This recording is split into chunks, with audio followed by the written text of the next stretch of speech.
Merci à vous tous d'être venus aujourd'hui à cette conférence de presse. Je me présente, je m'appelle Fabrice Keméli, c'est moi qui serai aujourd'hui la personne qui va conduire, je vais essayer de conduire cette conférence de presse de la manière qu'il le faut, sans pour autant perdre le moyen à côté de la danse. Déborah Lucas. Voilà, donc je souhaite donc exprimer en même temps aussi ma gratitude à tous les journalistes qui sont venus.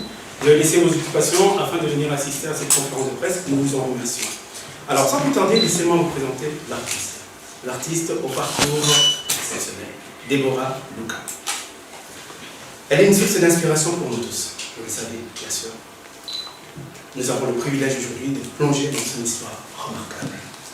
Permettez-moi donc de présenter Déborah Lucas, une femme extraordinaire, source d'inspiration pour nous tous, née un certain 24 mars à Lubumbashi, en République démocratique du Congo. Elle est cadette, bien sûr, la seule fille d'une famille de 4 enfants. Malheureusement, elle perd très jeune, elle perd son père, ce qui la pousse à venir à soutenir sa mère dans l'État avant que celle-ci puisse partir en Afrique du Sud pour poursuivre ses études. Ce dévouement l'a conduit à assumer ce rôle donc, avec beaucoup d'actes. Dès son plus jeune âge, Déborah fréquentait une église locale. À 16 ans, elle ouvre son cœur à Jésus en acceptant comme Seigneur et Sauveur de son âme et a choisi ainsi de se faire baptiser. Son intimité avec les Seigneurs transparaît particulièrement dans son ministère du chant. Déborah avoue une passion profonde pour la musique gospel et a commencé à chanter dans le chorale de son église dès son plus jeune âge. Elle retrouve reconfort en exprimant donc les merveilles du Père Céleste malgré son statut d'orpheline. Depuis 2018, Déborah est mariée et comblée par la présence de 2 merveilleux enfants. Elle mène une vie heureuse à Atlanta, aux États-Unis. En tant que chanteuse du label Black Rock Agency, elle a déjà publié 2 albums, dont le premier, Love Rocker, sorti en 2005 qui a connu un succès immense. Apparemment, on ne s'attendait pas à ce succès. Elle a également enregistré un demi-album et plusieurs singles à succès.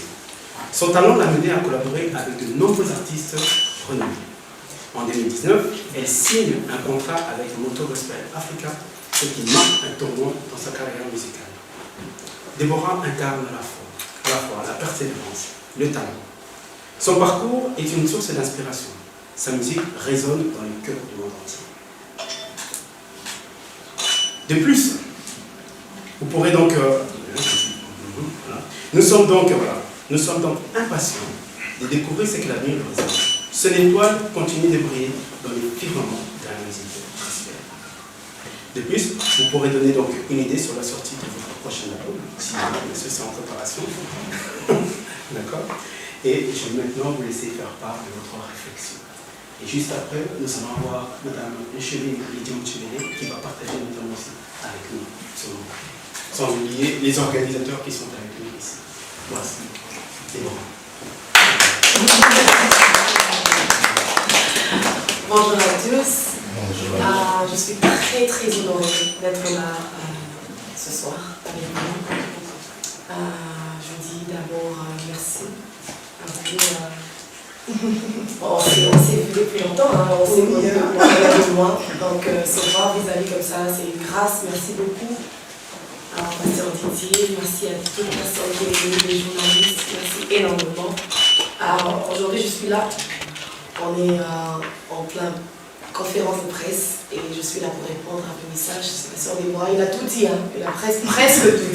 Voilà. J'ai sorti mon album l'année passée, Voilà. bon, cette année, disons, je l'ai fait en Afrique du Sud, en décembre, qui s'appelle Trust in the Stone. Et on va les chanter tous ensemble ce samedi à l'ancienne Belgique. Donc, merci encore une fois pour cette invitation à Pasteur Didier, ainsi qu'à l'Église et au peuple de Belgique qui sont tellement excités et heureux de m'avoir ici. Merci beaucoup. Alors, les organisateurs, pourquoi avoir choisi Déborah? Pourquoi la faire venir à ce moment?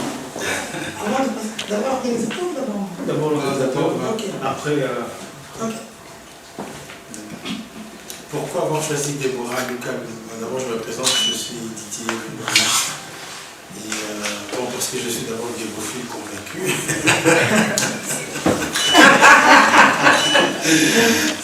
petite invention de tous ceux qui aiment la musique de Déborah. Donc, vous êtes des beaux filets d'office. Non, mais je dirais que ça fait déjà, dès ses débuts, j'ai beaucoup été frappé par sa musique. Elle captive, on sent l'inspiration et l'engagement. Et alors, depuis très longtemps, quand elle a commencé, j'avais déjà chatté avec elle sur son Facebook. Je lui ai dit, un jour, moi, je vais t'inviter en Belgique. Ça faisait des années. 2015. 2015. Et c'était très loin, mais... et puis, j'ai cherché, elle m'avait donné un contact, mais bon, finalement, on n'a pas pu faire nouer le contact pour organiser. Donc, des années se sont passées. Et puis, je suis tombé sur son parrain, leur parrain de mariage, à lui, à son mari, que j'aime beaucoup, mon frère Cédric. Et c'est lui qui m'a dit, tu veux voir Déborah? Mais c'est tellement simple, ça va.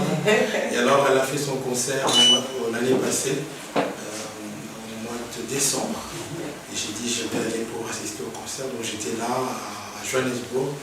Et c'était wonderful, formidable, vraiment le show, elle sait faire le show, elle sait tout faire. Elle sait danser, elle sait chanter, elle a la superbe voix, il l'appelle la queen du gospel. Et donc voilà. Et quel est donc l'objectif de ce concert? Parce que derrière ça, il y a quand même un message.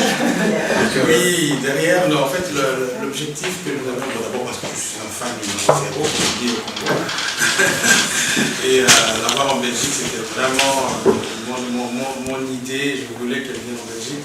Mais en fait, on a voulu aussi promouvoir les artistes congolais. On voulait la promotion des artistes congolais, donc elle que j'aime énormément, donc j'ai d'abord voulu commencer avec elle. Et puis en plus, en marge, nous avons invité d'autres artistes qui sont là, qui sont venus du Congo. Nous avons Rema Loseke qui est là, je ne sais pas si elle peut se lever, voilà. Il y a Rema qui est là. Et est-ce qu'on peut applaudir quand même?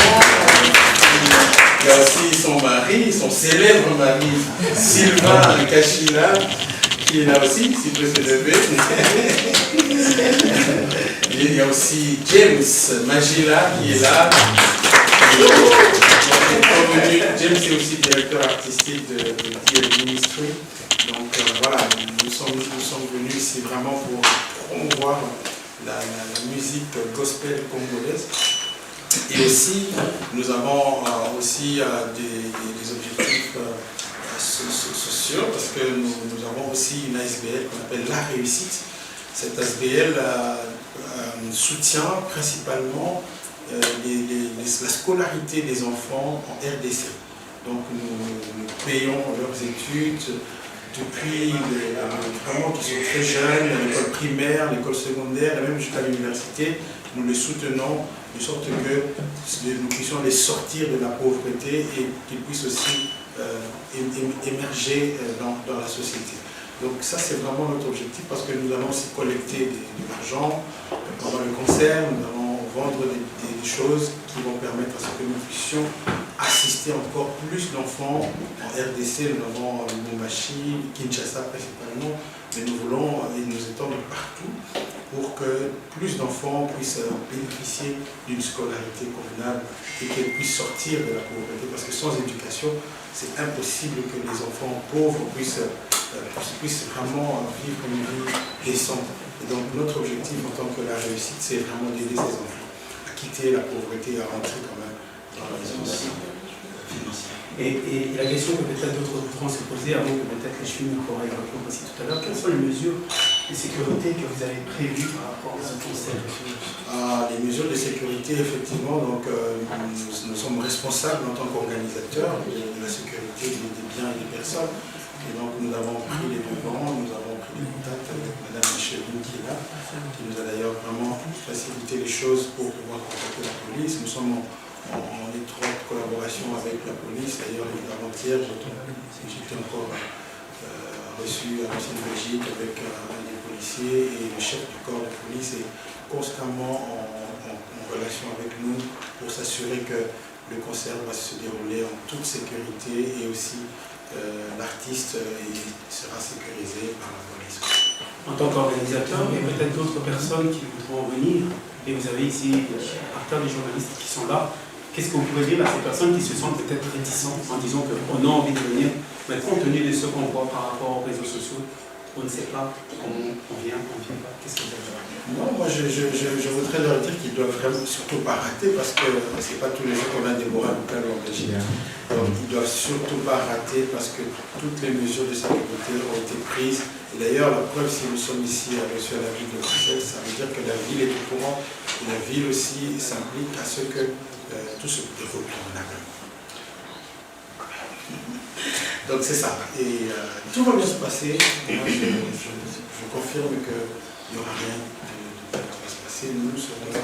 D'ailleurs, je voudrais vraiment demander à tous ceux qui aiment Déborah de venir danser. Elle a un nouveau pas que j'ai découvert en Afrique du Sud. Et je vais essayer de l'exhiber aussi au conseil. Merci beaucoup. Alors, je vais passer la parole à notre échevine. Bonjour à toutes et à tous. Bon, je vois qu'il y a beaucoup de journalistes, hein, donc je suppose que vous travaillez aussi avec des femmes. Ah, je vois une femme. Bonjour à toutes, donc très identique. Alors, tout d'abord, bienvenue encore à l'artiste Déborah Mikali. Alors, je vais un peu donner c'est quoi la vision politique de la ville. De un, c'est la féminisation de la culture. On veut que la grande scène culturelle soit occupée par les femmes. À la ville, en fait, on a aussi un message d'inclusion. Ça veut dire qu'à la ville de Bruxelles, on a 184 nationalités et communautés dans toute notre ville. Et on veut que toutes ces communautés et toutes ces nationalités se réunissent dans des lieux. Déborah, c'est une artiste issue de la diaspora subsaharienne, comme on appelle ça. Et donc, pour nous, c'est important de montrer que la ville est ouverte à des artistes femmes, à des artistes qui sont issus d'une minorité. On est une minorité, visible, mais on est une minorité. Alors, comment est-ce que je suis entrée en contact avec l'artiste? Je suis entrée en contact au travers du pasteur Didier Lungwana. C'est un de mes grands frères, si vous ne savez pas. Et quand il a décidé d'organiser le concert, il m'a adressé une invitation. Et très vite, on a eu des bruits de certains activistes qui faisaient des vidéos, etc., etc. Alors, moi, ce que j'ai dit au pasteur, j'ai dit, en fait, et le pasteur s'est dit, mais il y a déjà eu un concert de la sœur de Déborah qui a été annulé à Paris, je pense. Ouais. Quand il m'a dit ça, j'ai juste beaucoup rigolé. J'ai dit, en fait, voilà, à la ville de Bruxelles, je pense qu'on l'a déjà démontré, on est le premier pays où, après, je pense, 10 ans d'absence de concert, qu'importe les concerts, on a eu un premier artiste qui est venu faire un concert, je pense que c'était en 2019, le pasteur Moïse. C'était encore pire. Et certains activistes avaient même brûlé une voiture devant le lieu de son concert. Il y avait des menaces sur l'intégrité physique des organisateurs et de l'artiste, comme c'est le cas aujourd'hui. Mais en fait, je pense que c'est vrai que chacun a le droit de dire qu'il n'est pas d'accord, de manifester sa déprobation par rapport au travail politique qui est fait en Afrique. Mais je pense qu'à Bruxelles, les enjeux sont différents. On a un lieu de culture, on a un lieu de communion, on a un lieu de cohésion. Et nous, en fait, notre objectif, c'est de permettre à des artistes de s'exprimer, à des artistes d'être les bienvenus. Et donc, j'ai dit au pasteur, voilà, ici à Bruxelles, vous avez la plus grande zone de police du pays. La zone de police de Bruxelles couvre tous les congrès européens, toutes les rencontres internationales, toutes les grandes manifestations. Quand vous avez 2000 personnes qui manifestent pour les brasses, c'est toujours notre zone de police. Donc, on est habitué à l'adversité. On est habitué aux problèmes. Et je remercie le bourgmestre Philippe Claus parce que c'est un homme, par sa gestion, qui a pu montrer qu'à Bruxelles, on a fait de gros événements, de gros festivals. Et franchement, notre zone de police est habituée à ce genre de situation. Donc, j'ai dit au patient Didier, allez voir, c'est pas grave. Je pense que la police de la zone aussi est habituée à parler avec les activistes. Et voilà, je pense qu'il faut organiser ce concert, c'est important. En plus, l'objectif du concert, c'est une cause sociale. Il y a beaucoup de personnes ici qui sont dans la salle, qui sont originaires de l'Afrique subsaharienne, et on sait ce qui se passe dans les pays du Sud. Il y a une grande précarité. Et s'il y a des personnes de la diaspora qui font venir des grands artistes, qui remplissent des salles, pour venir en aide aux populations précarisées dans les pays du Sud, je pense qu'en tant que politique, on doit pouvoir les aider, on doit pouvoir les accompagner. Et c'est pour ça que, comme le concert a lieu sur le territoire de la ville de Bruxelles, à l'ancienne Belgique, eh bien, on s'est parlé avec le pasteur d'Ité, on s'est dit, voilà, on va quand même appeler la police de la ville de Bruxelles pour sécuriser l'artiste et pour sécuriser le concert. Donc, chers médias, quand vous allez parler de ce concert, dites d'abord que tout le monde est bienvenu à ce concert. C'est un concert qui a comme objectif d'aider les populations précarisées. Donc c'est un concert qui amène la paix. C'est un concert pour donner la joie à des personnes qui n'ont pas pu en avoir. C'est un concert qui va permettre à des enfants qui ne sont pas scolarisés, qui viennent de milieux très paupérisés, d'aller à l'école. Et à la ville de Bruxelles, pour nous, l'école, c'est super important. Et donc, pour moi, en tant qu'échelle de l'égalité des chances, c'était important d'encourager une artiste femme qui vient pour la première fois à Bruxelles, qui a rempli des salles ailleurs. Pourquoi ici à Bruxelles, elle ne va pas remplir une salle? Pourquoi ici à Bruxelles, on aura peur de venir alors que on est en sécurité? Et je vous souhaite aussi la bienvenue. Je pense que c'est la première fois que je vous invite ici, c'est la Maison Patricienne. C'est une de mes salles de presse et je trouvais que c'était beaucoup plus convivial. L'hôtel de ville, c'est très officiel, c'est très formel. Mais pour la venue de Déborah, il fallait qu'on le fasse dans un lieu un peu plus convivial. Et s'il fait beau, on va rester un peu dans la cour. On va un peu discuter. Vous êtes ici, chez vous. Déborah, vous êtes à Bruxelles, chez vous. Et je pense que tout est fait pour que tout se passe bien. Alors, j'ai vu la répétition online hier, je me suis connectée, j'ai dit non, je ne suis pas plus. J'ai vu comment tout le monde dansait en transpirant, donc je pense que ça va être un très bon moment. Yes. Et ça faisait longtemps qu'on n'a pas eu des grands artistes du gospel à Bruxelles qui se déplacent. C'est vraiment une joie pour Bruxelles d'accueillir une grande artiste. Et merci. Merci à Pasteur Dité pour votre cœur. Parce que c'est pas tout le monde en fait qui va. Parce que pour faire venir une artiste, c'est pas facile. C'est pas tout le monde qui va produire un tel concert, pas pour gagner de l'argent, mais pour aider les autres. Et c'est pas tous les artistes aussi qui acceptent de diminuer leur cachet. Parce qu'on connaît les cachets. Merci beaucoup. Voilà, merci beaucoup à l'échevine. Il ne manque pas de plutôt placer. Il touche le mot dans tout ce qu'elle dit. En tout cas, c'est une grâce. Alors. Oui, dans votre intervention tout à l'heure, vous avez fait allusion à la sécurité. Malgré tous ces messages produits sur le réseau, qu'est-ce qui a motivé, qu'est-ce qui vous a motivé à décider d'aller faire ce concert à Bruxelles? Je crois que déjà, j'ai la foi. J'avais la foi. Et deuxièmement, le pasteur Didier m'avait rassuré. Il y avait déjà la sécurité, la police qui a été mise en place pour ce jour. Et donc, une des raisons pour laquelle le concert à Paris a été cancellé, ça a été une décision interne. Ça n'avait rien à voir avec la sécurité des gens, c'est vrai. Il y a eu beaucoup de choses qui se sont passées, beaucoup de choses qui se sont dites. Alors on se dit qu'on allait reporter. Alors ma question, Déborah, tout a été dit sur vous. Vous avez longtemps résidé en Afrique du Sud. Aujourd'hui, vous êtes aux États-Unis.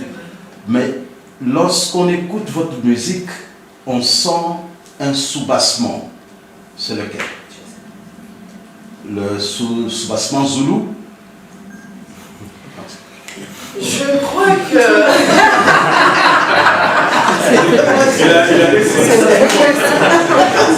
Il a déposé ça. Vous attendez une deuxième question. Non, c'est pas zoulou, pas du tout. En fait, moi je suis passe-partout. C'est vraiment l'international. J'essaye, même pendant que je vous parle en français, je suis en train de trouver des mots parce que je suis très I'm fluent in English. So, c'est vrai, je suis née à Lubumbashi grandi en Afrique du Sud et là je suis mariée, je suis aux États-Unis. Mais je n'oublie jamais que je suis congolaise. Donc du coup, au début, c'était un problème pour les Congolais ne se retrouvaient pas dans ma musique. Je faisais que les chansons en anglais. Alors quand Abidjan, le Congo, Paris, Bruxelles m'a accueilli, ils m'ont vraiment accepté. J'ai dit je dois chanter en français. Mais congolaise, et dans mon album, vous allez retrouver le tout. Le gospel, le hip-hop, l'afro, le zoulou, certes c'est vrai, il y a le zoulou. Mais je suis passe-partout papa. Merci. Merci. Pasteur Bobo. Merci beaucoup, c'est Pasteur Bobo pour le micro du Pasteur Bobo. J'ai deux questions, une question à Lingala et une française. Le phénomène des Bois, ça nous intéresse vraiment, comme pasteur aussi. Si on vous posait la question, c'est quoi les déclics?